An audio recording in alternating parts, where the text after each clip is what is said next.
ఓం శాంతి 9/11/2024 మధురమైన పిల్లలు, తండ్రి పిల్లలైన మిమ్మల్ని భక్తాత్మల నుండి జ్ఞాని ఆత్మలుగా చేయడానికి, పతితుల నుండి పావనులుగా చేయడానికి వచ్చారు. ప్రశ్న: జ్ఞానవంతులైన పిల్లలు ఏ చింతనలో సదా ఉంటారు? జవాబు: నేను అవినాశి ఆత్మను. ఈ శరీరం వినాశి. నేను 84 శరీరాలను ధారణ చేశాను. ఇప్పుడిది అంతిమ జన్మ. ఆత్మ ఎప్పుడూ చిన్నగా పెద్దగా అవ్వదు. శరీరమే చిన్నగా పెద్దగా అవుతుంది. ఈ కనులు శరీరంలో ఉన్నాయి కాని వీటి ద్వారా చూసేది ఆత్మనైన నేను. బాబా ఆత్మలకే జ్ఞానం యొక్క 3వ నేత్రాన్ని ఇస్తారు. వారు కూడా ఎప్పటివరకైతే శరీరాన్ని ఆధారంగా తీసుకోరో అప్పటి వరకు చదివించలేరు. ఇటువంటి చింతనను జ్ఞానవంతులైన పిల్లలు సదా చేస్తారు. ఓం శాంతి. ఇది ఎవరన్నారు? ఆత్మ. అవినాశి ఆత్మ శరీరం ద్వారా అంది. శరీరం మరియు ఆత్మలో ఎంత తేడా ఉంది? శరీరం పంచతత్వాలతో ఇంత పెద్ద బొమ్మగా తయారవుతుంది. శరీరం చిన్నగా ఉన్నా కాని అది ఆత్మ కంటే తప్పకుండా పెద్దగానే ఉంటుంది. మొదటైతే చాలా చిన్న పిండంగా ఉంటుంది. ఎప్పుడైతే అది కొద్దిగా పెరుగుతుందో అప్పుడు ఆత్మ ప్రవేశిస్తుంది. అది పెద్దగా అవుతూ అవుతూ ఇంత పెద్దగా అయిపోతుంది. ఆత్మ అయితే చైతన్యమైంది కదా. ఎప్పటివరకైతే ఆత్మ ప్రవేశించదో అప్పటి వరకు ఈ బొమ్మ ఎందుకు పనికిరాదు. ఎంత తేడా ఉంది! మాట్లాడేది నడిచేది కూడా ఆత్మే. అది ఇంత చిన్న బిందువు. అదెప్పుడూ చిన్నగా పెద్దగా అవ్వదు, వినాశనం అవ్వదు. ఇప్పుడు పరమాత్మైన తండ్రి అర్థం చేయించారు, నేను అవినాశిని మరియు ఈ శరీరం వినాశి. నేనీ శరీరంలోకి ప్రవేశించి పాత్రను అభినయిస్తాను. ఈ విషయాలను మీరిప్పుడు చింతనలోకి తీసుకొస్తారు. ఇంతకు ముందైతే ఆత్మ గురించి తెలీదు, అలాగే పరమాత్మ గురించి తెలీదు. కేవలం ఏదో నామమాత్రంగా ఓ పరంపిత పరమాత్మ అనేవారు. ఆత్మగా కూడా భావించేవారు కాని మళ్ళీ ఎవరో నీవు పరమాత్మ అని అనేశారు. ఇలా ఎవరన్నారు? ఈ భక్తి మార్గపు గురువులు మరియు శాస్త్రాలు. సత్యుగంలో ఎవరూ ఇలా అనరు.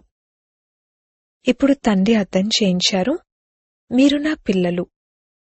ఆత్మ న్యాచురల్, సహజ సిద్ధమైనది.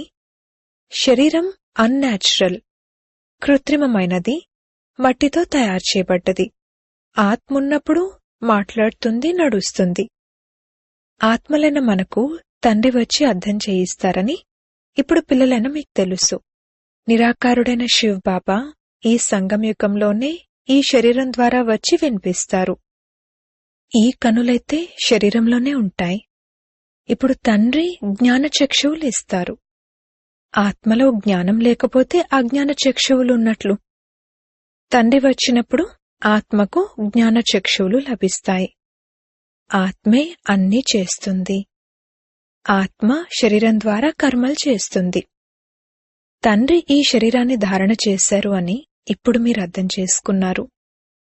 వారు తమ రహస్యాన్ని కూడా తెలియజేస్తారు, అలాగే సృష్టి ఆది మధ్యాంత రహస్యాన్ని కూడా తెలియజేస్తారు. మొత్తం నాటకం గురించిన జ్ఞానాన్ని కూడా ఇస్తారు.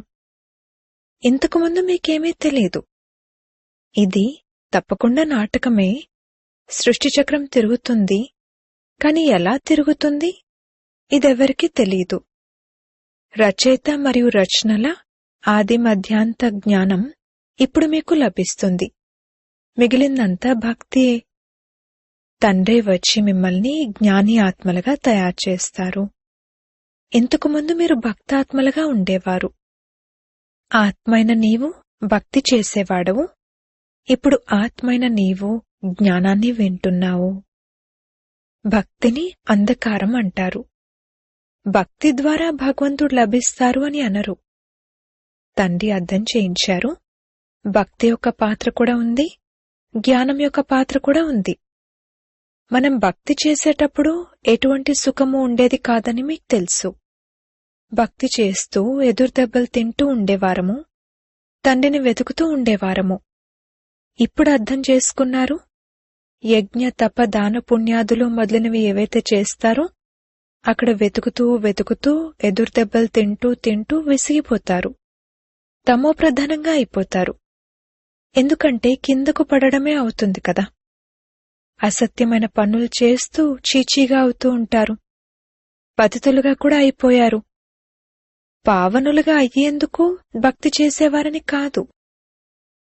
భగవంతుని ద్వారా పావనంగా అవ్వకుండా మనం పావన ప్రపంచంలోకి వెళ్లలేము. పావనంగా అవ్వకుండా భగవంతుణ్ణి కలుసుకోలేము అని కాదు. భగవంతుణ్ణైతే మీరొచ్చి పావనంగా తయారు చేయండి అని కోరుకుంటారు. పతితులే పావనులుగా అయ్యేందుకు భగవంతుణ్ణి కలుసుకుంటారు. పావనులనైతే భగవంతుడు కలుసుకోరు. సత్యుగంలో ఈ లక్ష్మీనారాయణలను భగవంతుడు కలుసుకోరు. భగవంతుడు వచ్చి పతితులైన మిమ్మల్ని పావనంగా తయారు చేస్తారు, మరియు మీరు ఈ శరీరాన్ని వదిలేస్తారు. పావనులైతే ఈ తమో ప్రధానమైన పతిత సృష్టిలో ఉండలేరు. తండ్రి మిమ్మల్ని పావనంగా తయారు చేసి మాయమైపోతారు. డ్రామాలోని వారి పాత్రే అద్భుతమైనది. ఏ విధంగా ఆత్మ చూడటానికి కనిపించదు. సాక్షాత్కారం జరిగినా కానీ అర్థం చేసుకోలేరు. వీరు ఫలానా అని ఇతరులందర్నీ అర్థం చేసుకోగలరు, వారిని తలుచుకుంటారు. ఫలానా వారి చైతన్య సాక్షాత్కారం జరగాలి అని కోరుకుంటారు. అందులో వేరే ఉపయోగమేమీ లేదు. అచ్చా, చైతన్యంగా చూస్తారు. ఆ తర్వాతేమిటి? సాక్షాత్కారం జరుగుతుంది, ఆ తర్వాత మాయమైపోతారు. అల్పకాలికమైన క్షణభంగురమైన సుఖపు ఆశ పూర్తవుతుంది. దానిని అల్పకాలికమైన క్షణభంగురమైన సుఖం అంటారు. సాక్షాత్కారపు కోరిక ఉంటుంది, అది లభిస్తుంది. ఇక్కడైతే ముఖ్యమైన విషయం పతితుల నుండి పావనులుగా అవ్వడం. అంతే. పావనులుగా అయినట్లయితే దేవతలుగా అయిపోతారు, అనగా స్వర్గంలోకి వెళ్లిపోతారు. శాస్త్రాల్లో అయితే కల్పం ఆయువును లక్షల సంవత్సరాలుగా రాసేశారు. కలియుగానికి ఇంకా 40,000 సంవత్సరాలు మిగిలున్నాయని భావిస్తారు. బాబా అయితే అర్థం చేయిస్తారు, మొత్తం కల్పమే 5,000 సంవత్సరాలది. కావున మరి మనుషులు అంధకారంలో ఉన్నట్లే కదా. దానిని ఘోర అంధకారం అంటారు. జ్ఞానం ఎవ్వరిలోనూ లేదు. అదంతా భక్తియే. రావణుడెప్పటినుండైతే వస్తాడో అప్పటినుండి భక్తి కూడా అతనితో పాటు ఉంటుంది. మరియు ఎప్పుడైతే తండ్రి వస్తారో అప్పుడు వారితో పాటు జ్ఞానం ఉంటుంది. తండ్రి ద్వారా ఒకేసారి జ్ఞాన వారసత్వం లభిస్తుంది. అది గడియ గడియ లభించదు. అక్కడైతే మీరు ఎవరికీ జ్ఞానాన్ని ఇవ్వరు, అవసరమే ఉండదు. ఎవరైతే అజ్ఞానంలో ఉన్నారో వారికి జ్ఞానం లభిస్తుంది. తండ్రి గురించైతే ఎవరికీ తెలియనే తెలియదు. తండ్రిని నిందించకుండా అసలెవ్వరూ మాట్లాడనే మాట్లాడరు. ఇది కూడా పిల్లలైన మీరు ఇప్పుడు అర్థం చేసుకుంటారు. ఈశ్వరుడు సర్వవ్యాపి కారు, వారు ఆత్మలైన మన తండ్రి అని మీరంటారు. మరియు వారు అలా కాదు, పరమాత్మ రాయి రప్పల్లో ఉన్నారు అంటారు. పిల్లలైన మీరు బాగా అర్థం చేసుకున్నారు. భక్తి పూర్తిగా వేరు. అందులో కొద్దిగా కూడా జ్ఞానం ఉండదు. అసలు సమయమే పూర్తిగా మారిపోతుంది. భగవంతుని పేరు కూడా మారిపోతుంది, ఆ తర్వాత మనుషుల పేరు కూడా మారిపోతుంది. మొదట దేవతలంటారు, ఆ తర్వాత క్షత్రియ వైశ్య శూద్రులుగా అవుతారు. దేవతలు దైవీ గుణాలు కల మనుషులు, మరియు వీరు ఆసురీ గుణాలు కల మనుషులు. వీరు పూర్తిగా అశుద్ధంగా ఉన్నారు. గురునానక్ కూడా అన్నారు, ఇతరుల సంపాదనను భక్షించే దొంగలు మరియు దోపిడీదారులు లెక్కలేనంత మంది ఉన్నారు అని. మనుషులెవరైనా ఇలా అంటే, నీవిలా నిందిస్తున్నావేంటి అని వెంటనే అనేస్తారు. కాని తండ్రి అంటారు, వీరందరూ ఆసురీ సాంప్రదాయం వారు. మీకు స్పష్టంగా అర్థం చేయిస్తారు. వారు రావణ సాంప్రదాయం వారు, వీరు రామ సాంప్రదాయం వారు. మాకు రామరాజ్యం కావాలి అని గాంధీజీ కూడా అనేవారు. రామరాజ్యంలో అందరూ నిర్వికారులున్నారు, రావణరాజ్యంలో అందరూ వికారులున్నారు. దీని పేరే వేశ్యాలయం. ఇది రౌరవ నరకం కదా. ఈ సమయంలోని మనుషులు విషయ వైతరణి నదిలో పడి ఉన్నారు. మనుషులు జంతువులు అంతా ఒకేలా ఉన్నారు. మనుషులకెటువంటి మహిమ లేదు. పంచవికారాలపై పిల్లలైన మీరు విజయాన్ని పొంది మనుషుల నుండి దేవతలుగా అయ్యే పదవిని పొందుతారు. మిగిలిన వారంతా అంతమైపోతారు. దేవతలు సత్యుగంలో ఉండేవారు. ఇప్పుడే కలియుగంలో అసురులుంటారు. అసురులకు గుర్తేమిటి? పంచవికారాలు. దేవతలను సంపూర్ణ నిర్వికారులు అంటారు, మరియు అసురులను సంపూర్ణ వికారులు అంటారు. వారు 16 కళల సంపూర్ణులుగా ఉంటారు, మరియు ఇక్కడ వీరు ఏ కళలు లేనివారిగా ఉంటారు. అందరి ఆత్మ మరియు శరీరంలోని విశేషతలు మరియు శక్తి అంతమైపోయాయి. ఇప్పుడు ఇది తండ్రి కూర్చుని పిల్లలకు అర్థం చేయిస్తారు. పాత ఆసురీ ప్రపంచాన్ని మార్చేందుకే తండ్రి వస్తారు. రావణ రాజ్యమైన వేశ్యాలయాన్ని శివాలయంగా తయారు చేస్తారు. వారైతే త్రిమూర్తి హౌస్, త్రిమూర్తి రోడ్ అని ఇక్కడే పేర్లు పెట్టేశారు. ఇంతకుముందు ఆ పేర్లుండేవి కావు. వాస్తవానికి ఇప్పుడే పేరుండాలి. ఈ ప్రపంచమంతా ఎవరిది? పరమాత్మది కదా. ఇది పరమాత్ముని ప్రపంచం. ఇది అర్ధకల్పం పవిత్రంగా, అర్ధకల్పం అపవిత్రంగా ఉంటుంది. రచయిత అని తండ్రినే అంటారు కదా. కావునిది వారి ప్రపంచమే కదా. తండ్రి అర్థం చేయిస్తారు, నేనే అధిపతిని, నేనే బీజరూపుడను, చైతన్యమును, జ్ఞానసాగరుడను. నాలో మొత్తం జ్ఞానమంతా ఉంది. ఇది ఇంకెవ్వర్లోనూ లేదు. ఈ సృష్టిచక్రపు ఆది మధ్యాంత జ్ఞానం కేవలం తండ్రిలోనే ఉంది అని మీరు అర్థం చేసుకోగలరు. మిగిలినవన్నీ కేవలం ప్రగల్భాలు మాత్రమే. ముఖ్యమైన ప్రగల్భం చాలా చెడ్డది. దాని గురించి తండ్రి ఫిర్యాదు చేస్తారు. అదేంటంటే, మీరు నన్ను రాయి రప్పల్లో కుక్కా పిల్లిలో ఉన్నానని భావించారు. మీకు ఎటువంటి దుర్దశ ఏర్పడింది?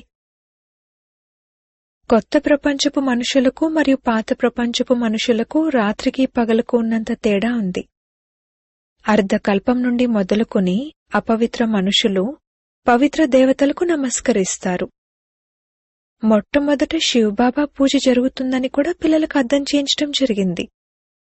ఆ శివబాబాయే మిమ్మల్ని పూజార్ల నుండి పూజ్యులుగా తయారు చేస్తారు. రావణుడు మిమ్మల్ని పూజ్యుల నుండి పూజార్లుగా చేస్తాడు. మళ్లీ తండ్రి డ్రామా ప్లాన్ అనుసారంగా మిమ్మల్ని పూజ్యులుగా తయారు చేస్తారు. రావణుడు మొదలైన పేర్లన్నీ ఉన్నాయి కదా. దసరాను జరుపుకున్నప్పుడు ఎంతమంది వ్యక్తులను బయట నుండి పిలుస్తారు, కాని దాని అర్థాన్నేమీ అర్థం చేసుకోరు. దేవతలను ఎంతగా నిందిస్తారు. వాస్తవానికి అటువంటి విషయాలేవీ లేవు.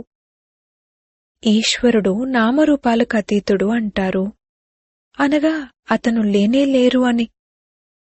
అలాగే వారు ఈ నాటకాలు మొదలైనవేవైతే తయారు చేస్తున్నారో వాస్తవానికి అవేవీ లేవు. ఇదంతా మనుషుల బుద్ధి. మనుష్య మతాన్ని ఆసురీ మతం అంటారు. యథా రాజారాణి తథా ప్రజ అందరూ అలా అయిపోతారు. దీనిని ఆసురీ ప్రపంచమనే అంటారు. అందరూ ఒకరినొకరు నిందించుకుంటూ ఉంటారు. కావున తండ్రి అర్థం చేయిస్తారు, పిల్లలు, మీరు కూర్చున్నప్పుడు స్వయాన్ని ఆత్మగా భావిస్తూ తండ్రిని స్మృతి చేయండి. మీరు అజ్ఞానంలో ఉన్నప్పుడు పరమాత్మను పైనెక్కడో ఉన్నారు అని భావించేవారు. ఇప్పుడైతే తండ్రి ఇక్కడ కూర్చున్నారని తెలుసు. కావున ఇప్పుడు మీరు వారు పైనున్నారు అని భావించరు. మీరు తండ్రిని ఇక్కడకు ఈ తనువులోకి పిలిచారు. మీరు మీ సెంటర్లలో కూర్చున్నప్పుడు శివ్ బాబా మధుబన్లో వీరి తనువులో ఉన్నారు అని భావిస్తారు. భక్తి మార్గంలోనైతే పరమాత్మను పైనున్నారని భావించేవారు. ఓ భగవంతుడా అని పిలిచేవారు. ఇప్పుడు మీరు తండ్రిని ఎక్కడ స్మృతి చేస్తారు?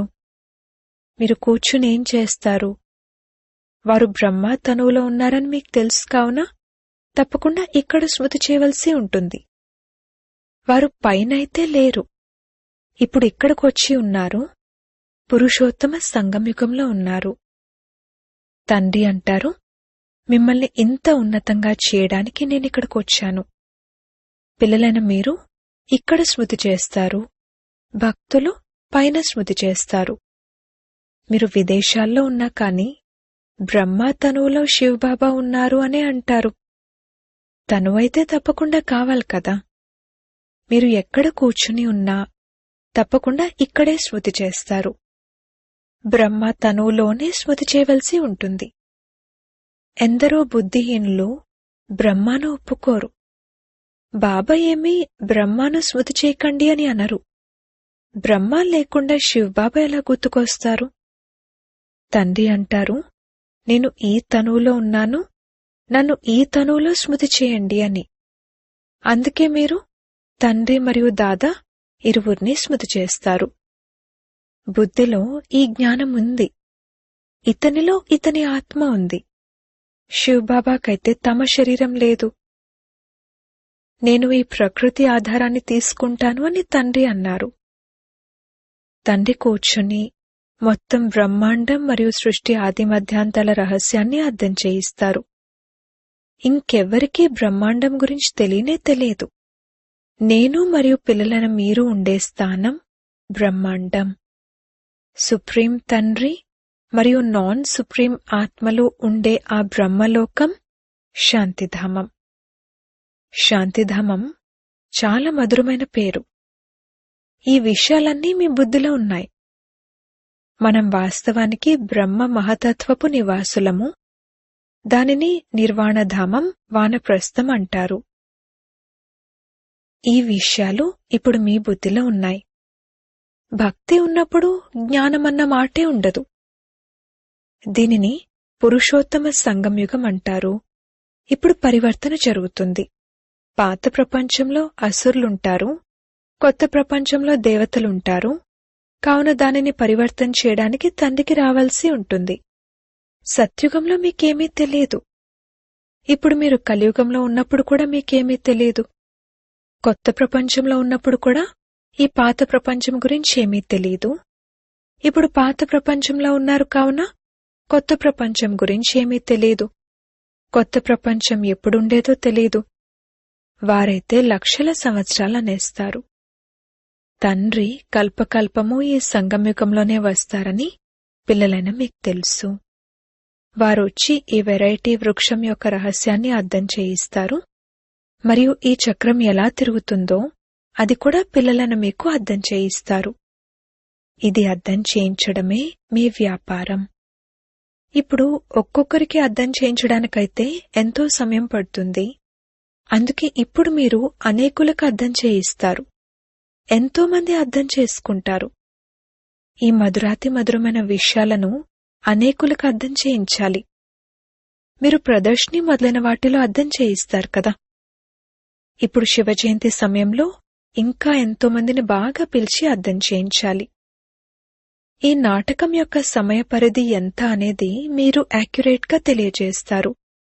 ఇవన్నీ టాపిక్స్. మనం కూడా వీటిని అర్థం చేయిస్తాము. మీకు తండ్రి అర్థం చేయిస్తారు కదా. తద్వారా మీరు దేవతలుగా అవుతారు. ఏ విధంగా మీరు అర్థం చేసుకుని దేవతలుగా అవుతారో అలా ఇతరులను కూడా తయారు చేస్తారు. మీరు ఇలా చెప్తారు, తండ్రి మాకిది అర్థం చేయించారు. మేము ఎవరిగ్లాని చేయడం లేదు. జ్ఞానాన్ని సద్గతి మార్గం అంటారని మేం చెప్తున్నాము. ఆవలి తీరానికి చేర్చేవారు ఒక్క సద్గురువే.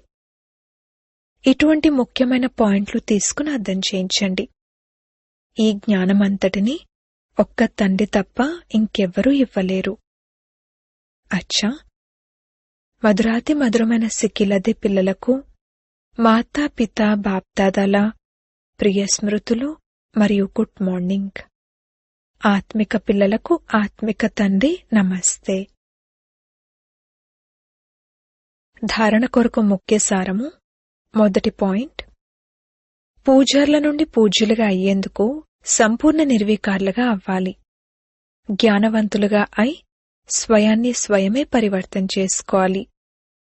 అల్పకాలికమైన సుఖాల వెనక వెళ్లకూడదు. రెండవ పాయింట్, బాప్ మరియు దాదా ఇరువురిని స్మృతి చేయాలి. బ్రహ్మ లేకుండా శివబాబా గుర్తురాలేరు. భక్తిలో వారిని పైన స్మృతి చేశారు. ఇప్పుడు వారు బ్రహ్మ తనులోకి వచ్చారు కావున ఇరువురూ గుర్తుకు రావాలి. వరదానము. ప్రతి కర్మలోనూ విజయం యొక్క ఎడతెగని నిశ్చయాన్ని మరియు నశాను ఉంచుకునే అధికారి ఆత్మ భవ. విజయం మా జన్మసిద్ధ అధికారం. ఈ స్మృతితో సదా ఎగురుతూ ఉండండి. ఏం జరిగినా కాని నేను సదా విజయిని అన్నది స్మృతిలోకి తీసుకురండి. ఏదేమైనా కాని ఈ నిశ్చయం ఎడతెగనిదిగా ఉండాలి. నషాకు ఆధారమే నిశ్చయం. నిశ్చయం తక్కువగా ఉంటే నషా కూడా తక్కువగా ఉంటుంది. అందుకే నిశ్చయ బుద్ధి విజయి అంటారు. నిశ్చయంలో అప్పుడప్పుడు నిశ్చయం ఉండేవారిగా అవ్వకండి. వీరు అవినాశీ తండ్రి కావున అవినాశీ ప్రాప్తికి అధికారులుగా అవ్వండి. ప్రతి కర్మలోనూ విజయం యొక్క నిశ్చయం మరియు నష ఉండాలి. స్లోగన్. తండ్రి స్నేహం అనే ఛత్రఛాయ కింద ఉన్నట్లయితే ఏ విఘ్నమూ నిలవలేదు. ఓం శాంతి.